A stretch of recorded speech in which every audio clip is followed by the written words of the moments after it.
आज माननीय सर्वोच्च न्यायालय ने हमारे नगर निकाय चुनावों को लेते हुए एक अहम फैसला दिया है, जिसमें उन्होंने नगर निकाय चुनाव में आगे बढ़ने के लिए हमें हरी झंडी दिखाई है। मैं माननीय सर्वोच्च न्यायालय का बहुत बहुत धन्यवाद करता हूं और आप उनके निर्णय को स्वीकार भी करता हूं।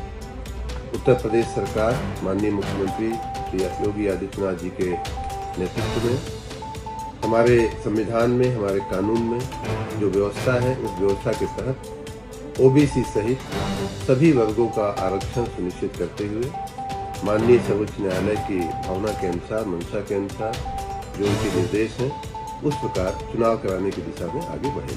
तो सर, क्या माना जाए उत्तर प्रदेश में कब तक चुनाव हो जाएंगे? उत्तर प्रदेश में जैसा कि माननीय सुप्रीम कोर्ट ने कहा है, अगले 2 दिन में उन्होंने कहा है कि आप नोटिफिकेशन जारी करिए और उसके बाद जैसा कि आप जानते हैं कि चुनाव आयोग की नोटिफिकेशन होंगे।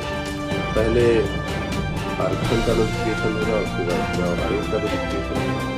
चुनाव आयोग की नोटिफिकेशन के बारे में हम कोई टिप्पणी नहीं कर सकते, उनका अपना टाइम टेबल होता है और इस तरह अब चुनाव होने की प्रक्रिया एक तरह से शुरू हो जाएगी और बहुत ही शीघ्र राज्य में ये चुनाव सभी वर्गों का आरक्षण सुनिश्चित करते हुए संपन्न हो जाएंगे। आपका बहुत बहुत धन्यवाद।